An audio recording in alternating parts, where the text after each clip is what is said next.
नमस्कार, news headquarter में आपका स्वागत है। 7 बज रहे हैं और अगले 1 घंटे हम आपके सामने देश दुनिया की तमाम महत्वपूर्ण खबरें 1 मिनट के भीतर रखेंगे। नमस्कार आप सभी दर्शकों को, मैं आपके साथ आशुतोष चतुर्वेदी। आइए करते हैं शुरुआत, देखते हैं न्यूज हेडक्वार्टर।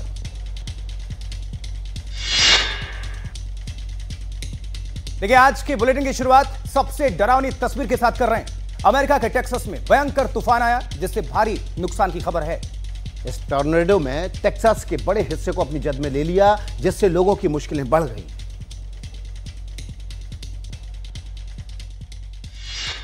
टेक्सास में टॉर्नेडो, काला पड़ा आसमान, हर तरफ तबाही का मंजर। टेक्सास के लब्बाक शहर में आसमान पूरी तरह काला पड़ चुका है। हवा में खौफनाक तेजी है। मौसम विभाग ने इस तूफान की चेतावनी जारी की थी, लेकिन किसी को अंदाजा नहीं था कि यह तूफान इतना भयंकर होगा। टेक्सास के आसमान में बवंडर ने कब्जा कर लिया। लोग दहशत ज़दा हैं।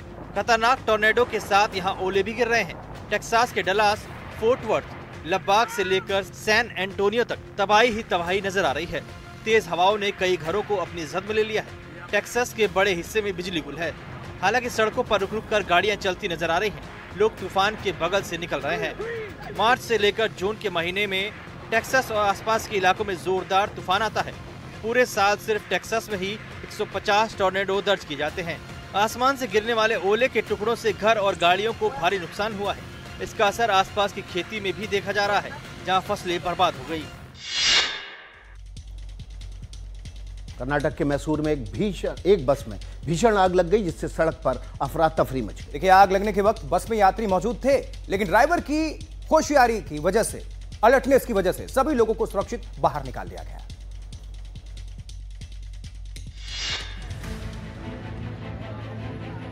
बस में आग लगने के बाद मैसूर बन्नूर मार्ग पर कुछ समय के लिए यातायात प्रभावित हुआ, जिसकी वजह से पुलिस को ट्रैफिक को डाइवर्ट करना पड़ा। कर्नाटक ट्रांसपोर्ट की बस में आज सुबह आग लग गई। आग लगने के वक्त बस में यात्री भी सवार थे, लेकिन ड्राइवर की होशियारी की वजह से सभी यात्रियों को समय रहते बाहर निकाल लिया गया और एक बड़ा हादसा टल गया। माना जा रहा है कि इंजन की खराबी की वजह से बस में आग लग गई। बीच सड़क में बस में लगी आग को बुझाने के लिए फायर फाइटर्स की टीम को खबर दी गई और समय रहते आग पर काबू भी पा लिया गया। हालात का जायजा लेने के लिए KSRTC अधिकारी भी घटनास्थल पर पहुंचे। बस में सवार यात्रियों के लिए वैकल्पिक व्यवस्था की गई और उन्हें दूसरी बस से रवाना किया गया।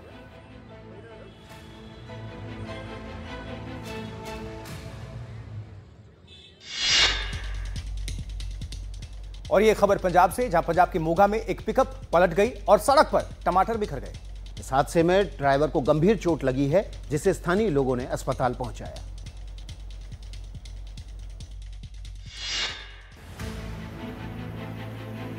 मोगा के लुधियाना रोड पर एक पिकअप वैन पलट गई और पूरी सड़क पर टमाटर बिखर गए। कोटकपुरा बाईपास पर आपकी नजर जहां तक जाएगी, चारों तरफ टमाटर ही टमाटर नजर आएंगे। बताया जा रहा है कि ड्राइवर टमाटर लेकर जालंधर सब्जी मंडी जा रहा था और नियंत्रण खोने के बाद उसकी गाड़ी पलट गई। घटना की खबर मिलने के बाद नगर निगम की टीम मौके पर पहुंची। साथ में समाज सेवा सोसाइटी से जुड़े लोग पहुंचे और सड़क की सफाई का काम शुरू किया और सड़क को साफ किया गया। इस हादसे में पिकअप वैन का ड्राइवर बुरी तरह घायल हो गया, जिसे समय रहते अस्पताल पहुंचाया गया। सड़क पर टमाटर के बिखरने से काफी फिसलन हो गई थी, लिहाजा समाज सेवा सोसाइटी से जुड़े सदस्यों ने पूरी सड़क की सफाई की ताकि किसी तरह का हादसा न हो जाए। मौके की नजाकत को देखते हुए फायर ब्रिगेड की गाड़ी भी बुला ली गई।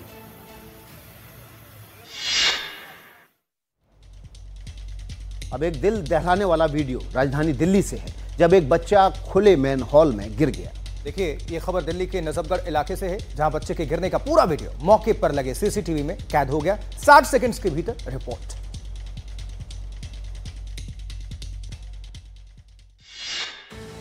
ये सनसनीखेज वीडियो दिल्ली के नजफगढ़ से आया है। जिसने भी इस वीडियो को देखा उनकी आंखें फटी की फटी रह गई। एक बार फिर से देखिए इस वीडियो को। बच्चा इलाके में खेल रहा था, उसे मेन हॉल के खुले होने की जानकारी जरूर रही होगी, लेकिन मौके पर खेलते हुए वो होश खो बैठा। अचानक पैर फिसला और मेन हॉल के अंदर बच्चा गिर पड़ा। ये पूरी घटना मौके पर लगे सीसीटीवी में कैद हो गई। जानकारी के मुताबिक मेन होल में बच्चा काफी देर तक चिल्लाता रहा। कुछ स्थानीय लोगों ने उसकी आवाज सुनी और तुरंत मौके पर पहुंचकर उसकी मदद की और बच्चे को मेन होल से बाहर निकाला। गनीमत रही कि बच्चे की जान बच गई, उससे हल्की फुल्की चोटें आई थी। सवाल यह है कि मेन होल को खुला छोड़ने के पीछे किसकी लापरवाही है। ये कोई पहली घटना नहीं है, इससे पहले कई बार मेन होल और बोरवेल में बच्चे की गिरने की खबर आती रही है, इसलिए सतर्कता और कार्रवाई जरूरी है। इस बीच केरल से खबर, जहां केरल की तरह मानसून ने बिहार में भी वक्त से पहले ही दस्तक दे दी है। आज पटना और आसपास के इलाकों में जमकर बारिश हुई। कई इलाकों में बारिश के साथ तेज तूफान भी आया।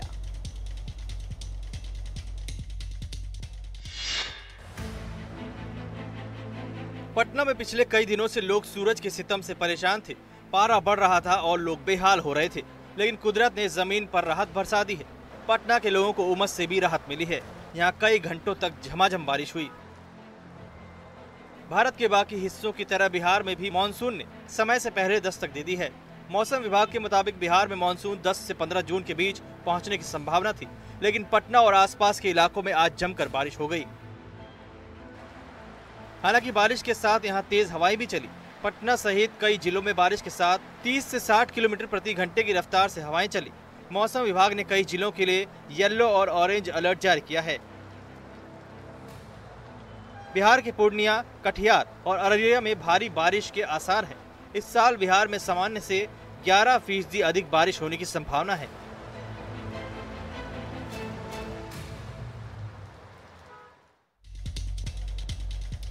मानसून का रुख बिहार की तरफ है। बिहार में मौसम ने करवट ली है और तेज आंधी के साथ बारिश भी शुरू हो गई। बिहार के कई इलाकों में मौसम विभाग ने चेतावनी जारी की है। अब जरा आपको हम बता दें कि बिहार में कहां-कहां, मतलब किस हिस्से में अलर्ट जारी किया गया है। देखिए बिहार में कहां-कहां अलर्ट है, ये हम आपको बता रहे हैं। 24 जिले ऑरेंज अलर्ट है। इन जिलों में 50 से 60 किलोमीटर प्रति घंटे की गति से तेज हवा चलने की चेतावनी है। सावधान रहें, सुरक्षित रहें। देखिए तेज हवाओं के साथ साथ मेघ गर्जन के साथ वज्रपात और बारिश की भी आशंका है। 10 जिले यहां पर येलो अलर्ट है और मौसम विभाग ने कैमूर, रोहतास, औरंगाबाद, गया जिलों में ऑरेंज अलर्ट किया है। बिल्कुल, इसके साथ नवादा है, नालंदा है, जहानाबाद है, भोजपुर है, बक्सर भी है और राजधानी का क्या हाल है। और देखिए राजधानी पटना में भी अलर्ट जारी किया गया है। यहां वज्रपात के साथ बारिश की संभावना है, जबकि 40 से 50 किलोमीटर प्रति घंटे की रफ्तार से हवाएं चलने की आशंका है। और देखिए मौसम विभाग के मुताबिक तेज हवाएं और वज्रपात खतरनाक साबित हो सकते हैं, इसलिए पेड़ के नीचे कतई मत खड़े होइए। बिल्कुल, और ऐसे में लोगों को एहतियात बरतने की सलाह दी गई है, तो आप भी सावधान रहें, सुरक्षित रहें। बिल्कुल, सावधानी बहुत जरूरी है। अब बात कर लेते हैं बिहार के बाद असम की। असम में बाढ़ से हालात जस के तस बने हुए हैं। हजारों एकड़ों जमीन पर फसलों की जगह सैलाब है। और देखिए स्थानीय लोगों को रोजमर्रा के काम में काफी मुश्किलों का सामना करना पड़ रहा है। चुनौती ज्यादा है। कैसे हैं हालात?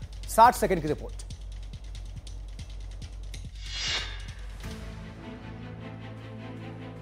आसमानी आफत बरकरार है, लोगों की जिंदगी दुश्वार है। असम का जर्रा जर्रा उसकी बर्बादी की दास्तान कह रहा है। असम में बाढ़ की हकीकत क्या है, तस्वीरें आपके सामने हैं।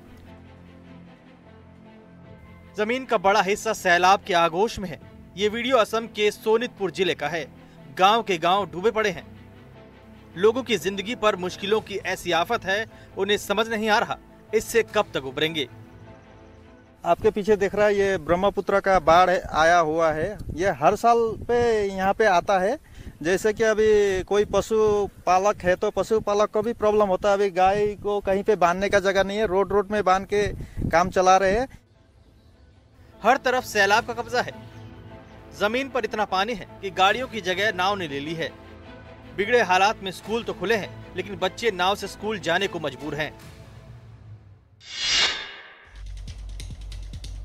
खबर उत्तराखंड से। देखिए उत्तराखंड में हरिद्वार में चोरी का एक अजीबोगरीब मामला सामने आया है।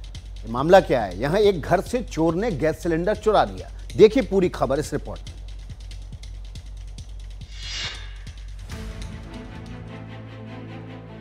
हरिद्वार के गंगनहर पुलिस स्टेशन के पास मुकेश कुमार के घर में चोर दाखिल हो गया और घर के बाहरी हिस्से में रखा गैस सिलेंडर लेकर चलता बना। हालांकि ये गैस सिलेंडर अपने कंधे पर उठाने के लिए उसे बहुत दम लगाना पड़ा। उसके बावजूद उसके पैर डगमगा गए और वो सिलेंडर लेकर गिर पड़ा। बड़ी मशक्कत के बाद उसने खुद को संभाला, आखिरकार सिलेंडर लेकर फरार हो गया। घटना आज सुबह की है, जब मकान मालिक अपनी दुकान पर था। चोरी की पूरी घटना घर के आसपास लगे सीसीटीवी कैमरे में कैद हो गई और उसकी एक एक हरकत पकड़ी गई। मकान मालिक ने चोरी की शिकायत पुलिस से की है। अब पुलिस सीसीटीवी के आधार पर चोर की तलाश कर रही है। पुलिस ने भरोसा दिलाया है कि चोर बहुत जल्द पकड़ा जाएगा।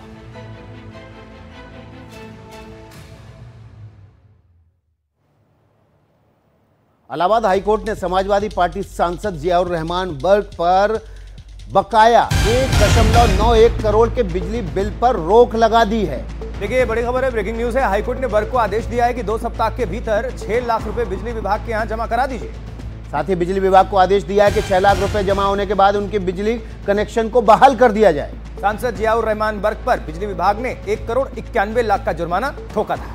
देखिए हाईकोर्ट ने इस जुर्माने को बरकरार रखते हुए जियाउर रहमान बर्क से कहा है कि इस मुआवजे को, माफ कीजिएगा, इस रकम को तुरंत बिजली विभाग में जमा करा दें और बिजली विभाग को कहा है कि 6 लाख रुपए जमा हो जाएं तो इनका बिजली का कनेक्शन भी बहाल कर दें। मतलब सांसद जी को जमा तो करना ही पड़ेगा। देखिए आम उपभोक्ता कोई भी होता है, जो भी उन्होंने उपभोग किया हो तो पैसे तो जमा करने पड़ते हैं। तो कोर्ट गए थे, अब कोर्ट ने ये आदेश दिया है कि 2 हफ्ते के भीतर 6 लाख रुपए सांसद साहब आप जमा कराइए और उसके बाद से बिजली विभाग अपनी कार्रवाई को आगे बढ़ाएगा। अगली खबर पहलगाम से जुड़ी हुई, क्योंकि पहलगाम में आतंकी हमले के बाद भारत ने सिंधु जल संधि निलंबित कर दिया था। पहले तो पाकिस्तान ने भारत को पत्र भेजकर संधि निलंबन का ठोस स्पष्टीकरण मांगा है, लेकिन भारत के इस कड़े कदम के बाद अब पाकिस्तान मिमियाने लगा है। पाकिस्तान ने फिर से पत्र भेजकर भारत से पानी देने की गुहार लगाई।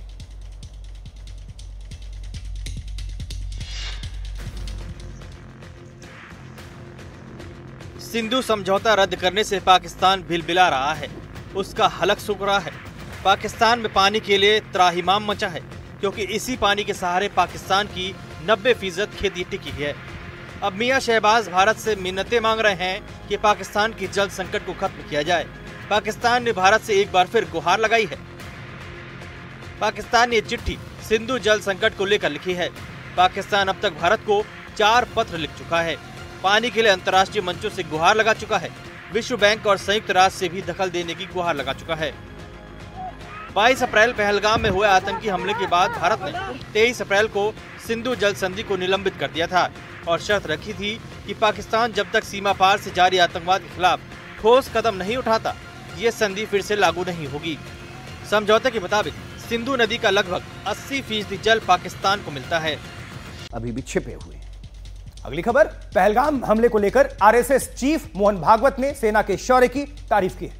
भागवत ने यह भी कहा कि इस नाजुक घड़ी में सभी राजनीतिक दल मतभेद भुलाकर एकजुट हो जाएं। इससे साबित हुआ है कि देश का लोकतंत्र बहुत उत्तम है।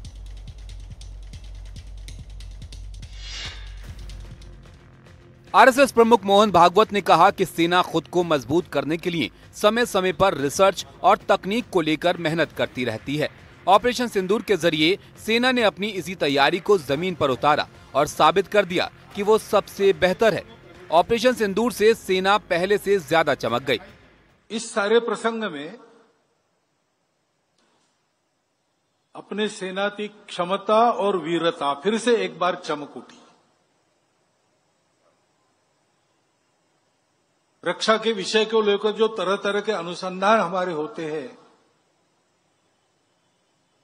उनका कारगर होना साबित हो गया। आरएसएस प्रमुख नागपुर में कार्यकर्ता विकास वर्ग के समापन समारोह में शामिल होने आए थे। उन्होंने कहा कि पूरे देश की यही इच्छा थी कि पहलगाम हमले का बदला लिया जाए और सेना ने उसे पूरा कर दिया।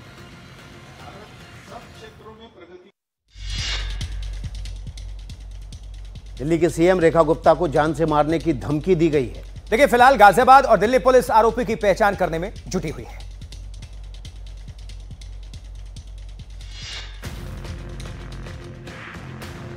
कल देर रात दिल्ली की सीएम रेखा गुप्ता को जान से मारने की धमकी मिली। ये call Ghaziabad police control room में करीब 11 बजे रात में आई। कॉल करने वाले ने कहा कि दिल्ली की सीएम को जान से मार देंगे। जैसे ही कॉलर की जांच शुरू हुई तो उसका फोन बंद पाया गया। इसके बाद गाजियाबाद पुलिस ने दिल्ली पुलिस को इसकी जानकारी दी। उसके बाद मामले की जांच शुरू की गई। पुलिस कॉलर की पहचान और जगह का पता लगाने के लिए तकनीकी संसाधनों का इस्तेमाल कर रही है। जान से मारने की धमकी मिलने के बाद सीएम रेखा गुप्ता की सुरक्षा बढ़ा दी गई। रेखा गुप्ता ने 20 फरवरी 2025 को दिल्ली की मुख्यमंत्री के रूप में शपथ लिया था। वो दिल्ली की चौथी महिला मुख्यमंत्री हैं। दिल्ली विधानसभा चुनाव में बीजेपी के टिकट से मैदान में उतरी रेखा गुप्ता ने आम आदमी पार्टी की वंदना कुमारी को 29,595 वोटों से हराया था।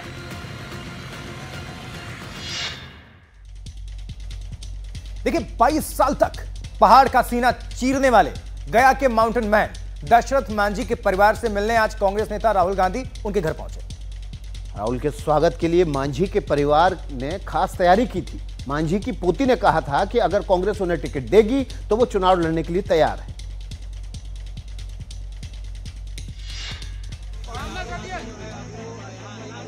राहुल गांधी उसी गहलोर गांव में गए थे जहां के माउंटेन मैन ने पहाड़ का सीना चीरकर 55 किलोमीटर का रास्ता 15 किलोमीटर में समेट दिया था। माउंटेन मैन दशरथ मांझी के बेटे भागीरथ मांझी ने राहुल गांधी का स्वागत किया। राहुल के लिए सत्तू और नारियल पानी का इंतजाम किया गया। भागीरथ मांझी हाल ही में कांग्रेस में शामिल हुए हैं।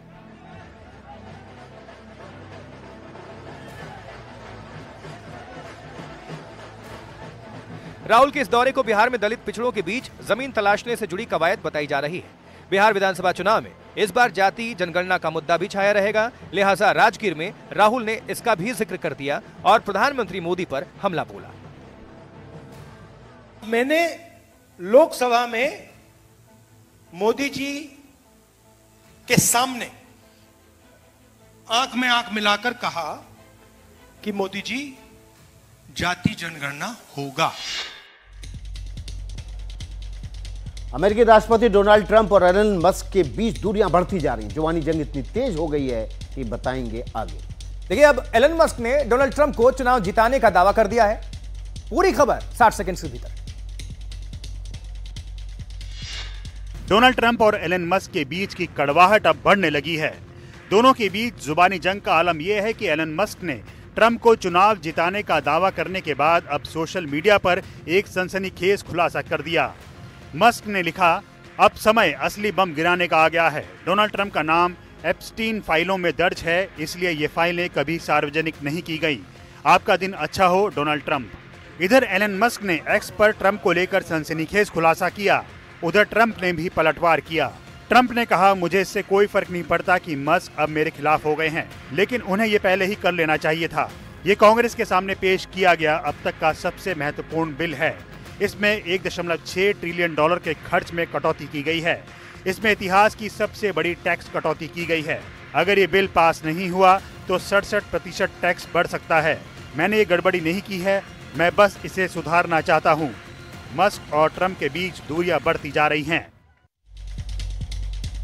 और कमाल की बात यह देखिए कि पहली बार नहीं है जब डोनाल्ड ट्रंप और एलन मस्क के बीच विवाद हुआ हो। इससे पहले भी कई बार विवाद हो चुके हैं। विकास, बिल्कुल। ओपन एआई ने 22 मई को यूएई में एक बड़ा एआई डेटा सेंटर बनाने का कॉन्ट्रैक्ट जीता था। अब जरा देखिए, मस्क की कंपनी XAI ने भी सौदे में शामिल होने की कोशिश की थी, लेकिन वो नाकाम रहे थे। अपनी विरोधी कंपनी को कॉन्ट्रैक्ट मिलने के बाद मस्क ने ट्रंप के सलाहकार डेविड सैक्स की निष्पक्षता पर सवाल उठाए थे। और अब आपको बताते हैं मस्क और ट्रंप के रिश्ते की जरा टाइमलाइन, उस पर गौर फरमाइएगा। बिल्कुल, देखिए 6 मार्च 2024 मस्क ने राष्ट्रपति चुनाव में किसी भी उम्मीदवार को समर्थन ना देने की घोषणा की थी, लेकिन उनकी घोषणा के बाद क्या हुआ?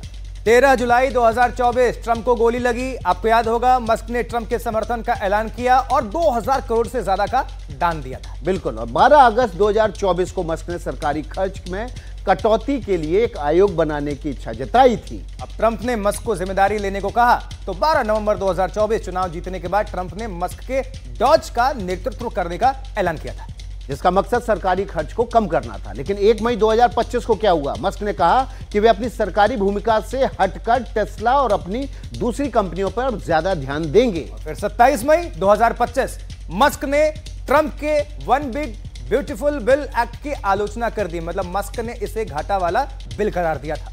और उसके बाद क्या हुआ? मस्क और ट्रंप के बीच तकरार की प्रमुख वजह अमेरिकी अंतरिक्ष एजेंसी नासा के नए चीफ का नामांकन भी रहा। तो ये टाइमलाइन, ये पूरी आपको खबर हमने डिटेल्स दी है। अब जरा आते हैं भारत और भारत की खबर। जम्मू कश्मीर को आज 2 बड़ी सौगात मिली है। प्रधानमंत्री नरेंद्र मोदी ने जम्मू कश्मीर के रियासी में अंजी ब्रिज और चिनाब नदी पर बने पुल को लेकर क्या किया? दुनिया के सबसे ऊंचे रेलवे आर्च चिनाब ब्रिज का आज प्रधानमंत्री नरेंद्र मोदी ने उद्घाटन किया और राष्ट्र को समर्पित किया।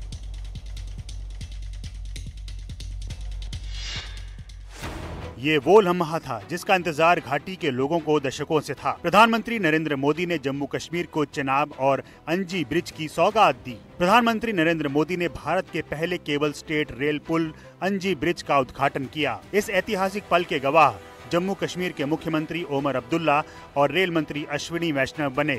चिनाब ब्रिज हो या फिर अंजी ब्रिज, ये जम्मू की और कश्मीर की दोनों क्षेत्रों की समृद्धि का जरिया बनेंगे।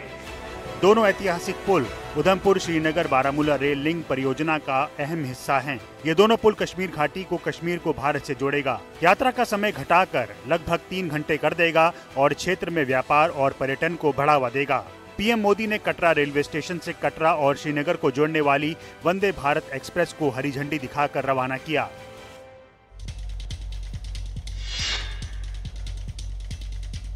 प्रधानमंत्री मोदी जहां भी जाते हैं एक अलग छाप छोड़ते हैं। वंदे भारत को हरी झंडी दिखाने के बाद पीएम मोदी ने ट्रेन में सवारी भी की। बिल्कुल, और ट्रेन में स्कूली बच्चों से मुलाकात की, बातचीत की प्रधानमंत्री ने। पीएम मोदी का यह अनोखा अंदाज आपको भी देखना चाहिए, देखिए जरा।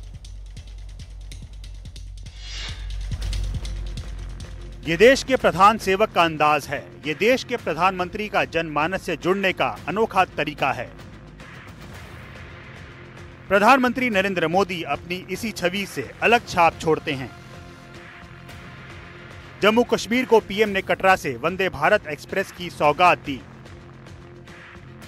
ट्रेन को हरी झंडी दिखाने के बाद पीएम मोदी ने वंदे भारत एक्सप्रेस की सवारी की। ट्रेन में पीएम मोदी के साथ स्कूल के बच्चे भी थे। बच्चों से पीएम मोदी ने बातचीत की, बच्चों से उनका ओपिनियन जाना, बातें विकास की हुई, तरक्की के पथ पर आगे बढ़ते कश्मीर की चर्चा हुई। पीएम ने बच्चों से सवाल पूछे जिनका बच्चों ने बेबाकी से जवाब दिया। बच्चों से बात करने के बाद पीएम मोदी लोको पायलट के कैबिन में पहुंचे। लोको पायलट से भी बातचीत की।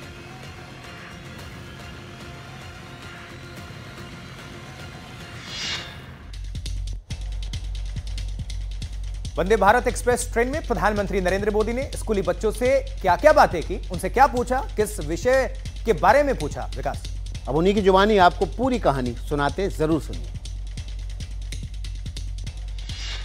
आज पीएम आए थे हमारी कटरा देवभूमि पे, तो वो ट्रेन में आए। उन्होंने सबसे पहले पूछा कि आप सब यहाँ उपस्थित हो, आपने ऐसा क्या किया कि आप यहाँ हमारे बीच हो?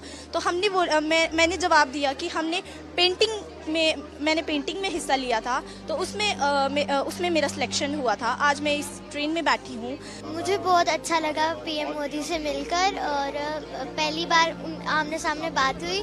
जो अच्छी चीज़ है वो यहाँ के सिटीजन्स के लिए, क्योंकि जो ट्रैवल टाइम 6 से 7 घंटे का होता था, अब वो कम होकर सिर्फ 3 घंटे का हो गया। हमने भी उनसे काफ़ी प्रश्न पूछे कि आपको कैसे लग रहा है कि आपका इतना बड़ा प्लान सक्सेसफुल हुआ, और आप कब कन्याकुमारी से लखनऊ तक ट्रेन वो करेंगे? जब तक हम भारत में हैं तब तक डरना किस बात का। भारत की आर्मी जो है बेस्ट है, और उसको कोई पाकिस्तान जैसा देश टक्कर नहीं दे सकता, तो इसलिए हमें किसी बात का डर नहीं है।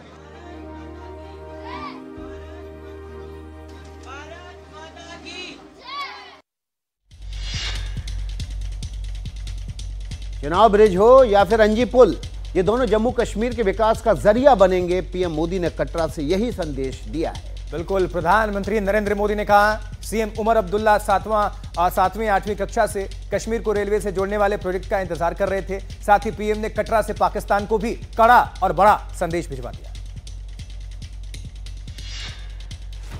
घाटी का यही विकास, घाटी का यही विश्वास पाकिस्तान के सीने में नश्तर चुभोता है। कश्मीर की तरक्की के 3 और ख्वाब आज मुकम्मल हुए। कटरा में पीएम मोदी ने बड़ी जनसभा की। कहा, सीएम उमर अब्दुल्ला 7वीं 8वीं कक्षा से कश्मीर को रेलवे से जोड़ने वाले प्रोजेक्ट के पूरा होने का इंतजार कर रहे थे। पीएम मोदी ने पहलगाम अटैक का जिक्र किया, पाकिस्तान को मानवता का दुश्मन बताया।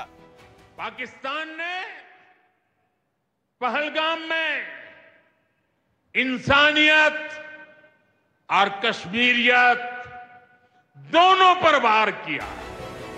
पाकिस्तान को यह भी मैसेज दिया गया कि नया भारत घर में घुसकर मारता है। आज 6 जून है, याद कीजिए, एक महीने पहले, ठीक 1 महीने पहले 6 मई की वो रात पाकिस्तान के आतंकियों पर कयामत बरसी थी। तो चिनाब ब्रिज इंजीनियरिंग का एक बेहद चमत्कार कह लें कि एक बेमिसाल नमूना है। दुनिया भर में कोई ऐसा ब्रिज नहीं जिसकी ऊंचाई इस ब्रिज से ज्यादा हो। जम्मू कश्मीर के रियासी जिले में चिनाब नदी पर स्थित इस ब्रिज के सामने दुनिया के दूसरे मॉन्यूमेंट की ऊंचाई का और इसमें क्या फर्क है, ये हम आपको अब बताते हैं। बिल्कुल, अगर हम तुलना की बात कर लें तो देखिए चिनाब ब्रिज ऊंचाई कितनी है, 359 मीटर, जबकि एफिल टावर की ऊंचाई 330 मीटर है। चिनाब ब्रिज की ऊंचाई 359 मीटर है और स्टैच्यू ऑफ यूनिटी की ऊंचाई 182 मीटर है। चिनाब ब्रिज की जिस तरह से ऊंचाई आपको हम बार बार बता रहे हैं 359 मीटर। अब जरा स्प्रिंग टेल टेम्पल जो बुद्ध, उसकी ऊंचाई कितनी है, 128 मीटर ही है। और चिनाब ब्रिज के मुकाबले ऊंचाई किसकी, स्टैच्यू ऑफ लिबर्टी की, जो कि अमेरिका के न्यूयॉर्क में है, उसकी ऊंचाई 93 मीटर है केवल। यानी कि ये पुल दुनिया का सबसे ऊंचा पुल है और इसमें कोई शक नहीं। पूरी डिटेलिंग आपके सामने हमने रखी। ये बहुत बड़ा एक फर्क भी है। लेकिन प्रधानमंत्री नरेंद्र मोदी से जुड़ी खबर, विकास। पीएम मोदी ने जम्मू के रियासी जिले में चिनाब नदी पर बने दुनिया के सबसे ऊंचे रेलवे आर्क ब्रिज का तिरंगा दिखाकर उद्घाटन किया। देखिए, प्रधानमंत्री यहां करीब 1 घंटा रहे।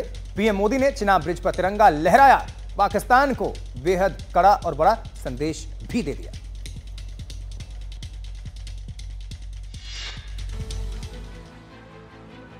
देश के प्रधानमंत्री नरेंद्र मोदी हाथों में तिरंगा लेकर निकले तो बात दूर तक गई।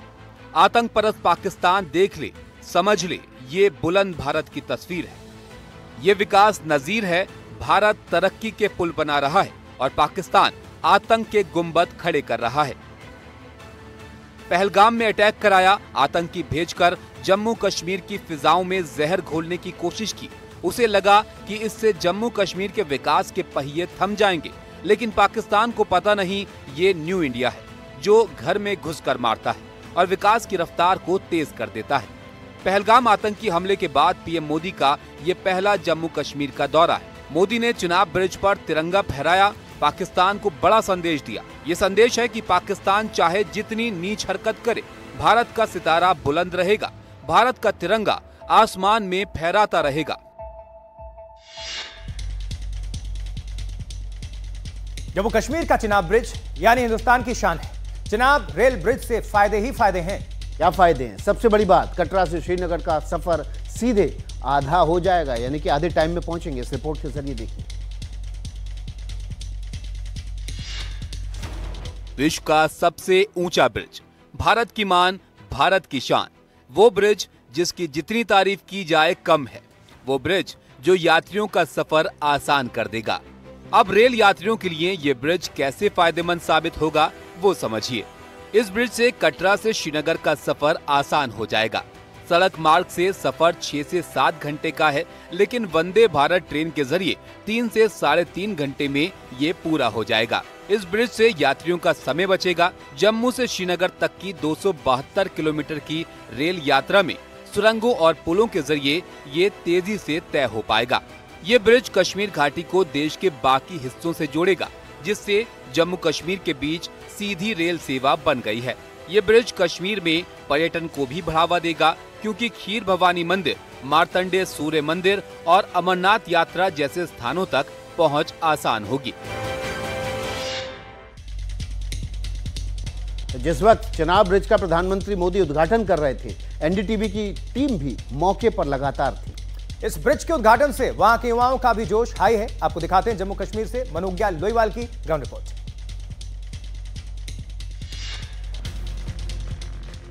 चिनाब ब्रिज का उद्घाटन यानी जम्मू कश्मीर की बदलती तस्वीर। चिनाब ब्रिज का उद्घाटन यानी जम्मू कश्मीर के लोगों का नया भविष्य। चिनाब ब्रिज के उद्घाटन के साथ ही जम्मू कश्मीर में खुशी की लहर है। एनडीटीवी ने भी यहां के कुछ बच्चों और युवाओं से बातचीत की। अब क्या माने कि हम एक्सकर्जन ही प्लान कर लेंगे, एजुकेशनल टूर ही प्लान कर लेंगे? मैं भी अपने बच्चों से यही बात कर रहा था कि हम बहुत जल्द ये प्लान करेंगे और एक टूर ट्रिप पूरा ऑर्गेनाइज करके बच्चों को, सभी बच्चों को लेके अपने साथ कश्मीर जरूर जाएंगे हम। सबसे अच्छी बात ये हो रही है कि यहाँ पे ट्रैवल करना बहुत इजी हो गया है। अब जो मतलब बहुत टाइम लगता था पहले ट्रैवल करने को, अब इजी हो गया है ट्रैवल करना यहाँ पे। विश्व का सबसे ऊंचा ब्रिज उनके राज्य में बच्चों और युवाओं की खुशी उनकी आंखों में साफ दिख रही है।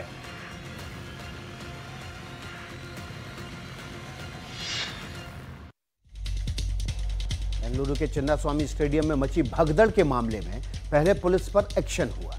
बिल्कुल, अब पुलिस ने आरसीबी सहित इवेंट मैनेजमेंट कंपनी से जुड़े अधिकारियों को गिरफ्तार किया है।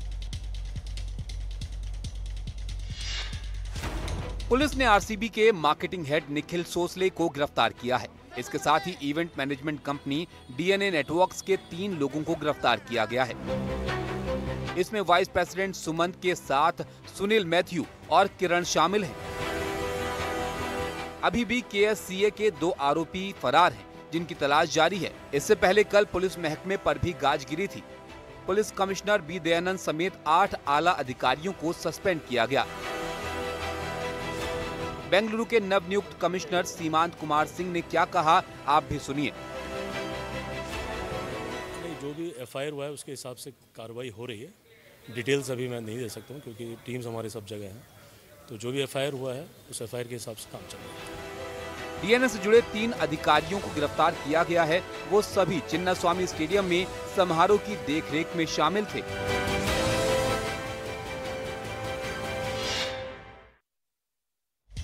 और अब खबर उत्तर प्रदेश से। यूपी पुलिस ने रेप के एक आरोपी को एनकाउंटर में मार गिराया है। उस पर 3 साल की मासूम बच्ची के साथ रेप का आरोप था। पुलिस का कहना है कि आरोपी दीपक वर्मा ने पुलिस को देखकर फायरिंग की और तब पुलिस को जवाबी फायरिंग करनी पड़ी, जिसमें वो मारा गया। ये गिरा हुआ स्कूटर, ये अंधेरे में छानबीन करते पुलिस वाले, ये सब एक पुलिस मुठभेड़ की गवाही दे रहे हैं। यूपी की राजधानी लखनऊ में पुलिस ने दीपक वर्मा नाम के उस शख्स को मार गिराया जिसने 3 साल की मासूम बच्ची से बलात्कार किया था। ये दिल दहला देने वाली घटना लखनऊ के आलमबाग इलाके की है। रेप की इस घटना की खबर मिलते ही पुलिस एक्शन में आ गई। आरोपी को पकड़ने के लिए 5 टीमें गठित की गई। पुलिस ने आरोपी पर 1 लाख का इनाम भी घोषित किया था। सीसीटीवी फुटेज की जांच की गई जिसमें एक स्कूटी दिखाई दी। स्कूटी की पहचान के आधार पर पुलिस ने आरोपी दीपक वर्मा को ट्रेस किया। सीसीटीवी में ही दीपक नाम का यह शख्स मां के पास लेटी बच्ची को उठाता हुआ नजर आ रहा है। आरोपी भागने की फिराक में था। इससे पहले कि जिले की सीमा छोड़ता उसका सामना पुलिस से हुआ। पुलिस को देख उसने फायरिंग की और पुलिस की जवाबी फायरिंग में आरोपी दीपक वर्मा को गोली लगी, जिसके बाद उसे गंभीर हालत में अस्पताल ले जाया गया, जहां उसकी मौत हो गई।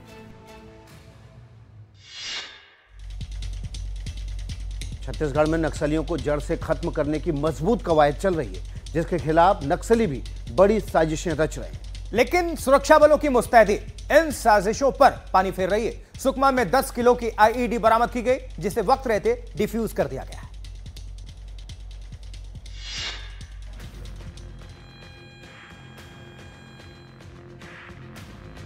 ये छत्तीसगढ़ का सुकमा इलाका है, जहां सीआरपीएफ बटालियन लगातार सर्च ऑपरेशन कर रही है। सर्च के दौरान सुरक्षा बलों को तुमालपाड़ में 10 किलो आईईडी मिली, जिसे बम स्क्वाड की मदद से डिफ्यूज किया गया। ये विस्फोटक सड़क के नीचे दबाया गया था। निशाने पर सुरक्षा बल थे, लेकिन सुरक्षा बलों की तत्परता की वजह से इसे समय रहते डिटेक्ट कर लिया गया और सीआरपीएफ के बम निरोधक दस्ते ने इसे मौके पर ही डिफ्यूज कर दिया। सुकमा और बीजापुर छत्तीसगढ़ के सबसे संवेदनशील जिले हैं, जहां नक्सली गतिविधियां अक्सर देखी जाती हैं। नक्सली सुरक्षा बलों को निशाना बनाने के लिए सड़कों और जंगली रास्तों पर आईईडी लगाते हैं, जिससे जवानों के साथ साथ आम नागरिकों को नुकसान हो।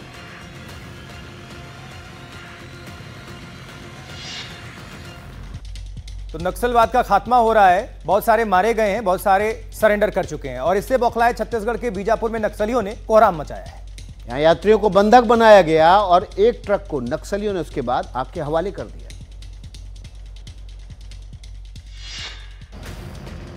बीजापुर के नेशनल हाईवे पर नक्सलियों ने जो भी कुछ किया है, उसे बौखलाहट का नतीजा माना जा रहा है। ये वही बीजापुर है जहां हुई मुठभेड़ में 31 नक्सली मारे गए थे। नक्सलियों ने नेशनल हाईवे 63 पर घुसावड़ इलाके में एक ट्रक को आग के हवाले कर दिया और एक यात्री बस को रोककर मुसाफिरों को बंधक बना लिया। नक्सलियों ने ये हमला रात के अंधेरे में किया और प्याज से लदे ट्रक को आग के हवाले कर दिया।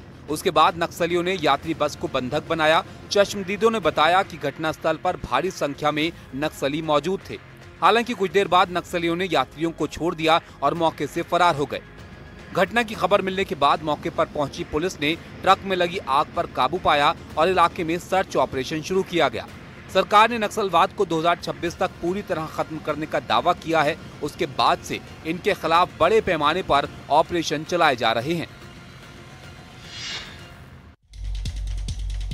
उधर मुंबई महाराष्ट्र की खबर आपको बता दें, मीठी नदी डीसिल्टिंग घोटाले से जुड़े 65 करोड़ रुपए के मनी लॉन्ड्रिंग मामले की जांच काफी तेज कर दी गई है। आज आर्थिक अपराध शाखा की टीम ने फिल्म अभिनेता डीनो मोरियो के घर पर छापेमारी की है।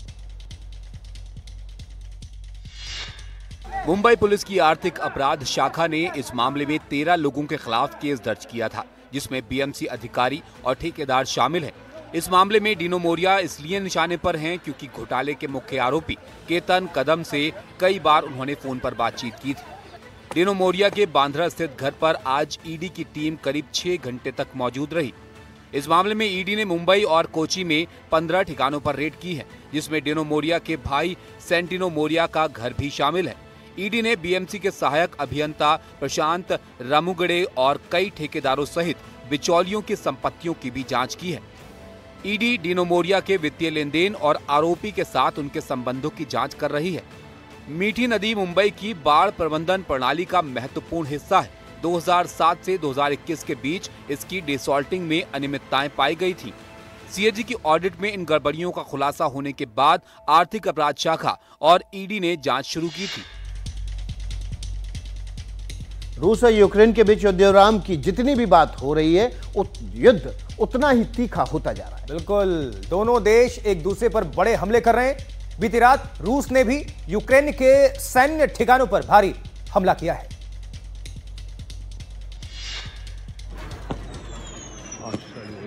गुरुवार रात रूसी सेनाओं ने यूक्रेन के सैन्य ठिकानों पर भारी हमला किया। रूस के रक्षा महकमे ने पुष्टि की कि उन्होंने यूक्रेन के हथियार डिपो, ड्रोन असेंबली साइट्स, प्रशिक्षण केंद्रों और रक्षा कारखानों पर वार किया है। इस हमले में 40 से ज्यादा मिसाइलों और 400 से ज्यादा ड्रोन्स का इस्तेमाल किया गया। इनमें कुछ बैलिस्टिक मिसाइलें भी थी। यूक्रेन के राष्ट्रपति ज़ेलेंस्की ने भी माना कि इस हमले में करीब 50 लोग घायल हुए हैं, जबकि 3 लोगों की मौत भी हुई है। उन्होंने ये अंदेशा भी जताया कि मृतकों की संख्या और ज्यादा हो सकती है। ये सब यूक्रेन की इमरजेंसी सर्विस के कर्मचारी हैं।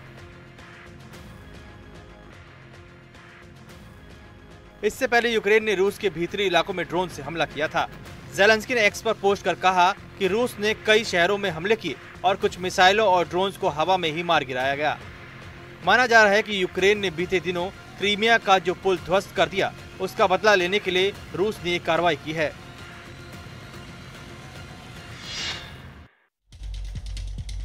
तो खबर दिल्ली से, जहां दिल्ली सरकार ने बकरीद के मौके पर होने वाली कुर्बानी को लेकर एडवाइजरी जारी की है। लोगों से अपील की गई है कि कुर्बानी की फोटो या वीडियो सोशल मीडिया पर शेयर ना करें। सरकार ने इसके अलावा और क्या क्या निर्देश दिए, इस रिपोर्ट में देखिए।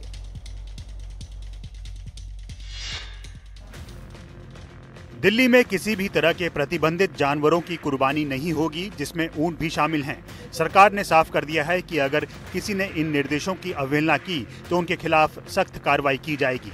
सरकार ने अपनी एडवाइजरी में कहा है कि सार्वजनिक जगहों पर कुर्बानी पर प्रतिबंध होगा, सड़कों, गलियों, फुटपाथ पर कुर्बानी नहीं होगी, प्रतिबंधित जानवरों की कुर्बानी पर रोक रहेगी, बूचड़खानों या निजी स्थान पर कुर्बानी की इजाज़त है, बकरी, भेड़ और भैंस की कुर्बानी की इजाज़त है, धार्मिक भावनाओं का ख्याल रखें और साफ सफाई का ध्यान रखें। जानवरों के साथ किसी भी तरह की क्रूरता करने वालों के खिलाफ सख्त कार्रवाई की जाएगी। जामा मस्जिद के नायब शाही इमाम ने भी मुस्लिम समुदाय से अपील की है कि कुर्बानी के समय दूसरों की भावनाओं का सम्मान करें। देश के अलग अलग मुस्लिम संस्थाओं ने भी कुर्बानी के लिए दिशा निर्देश जारी किए हैं।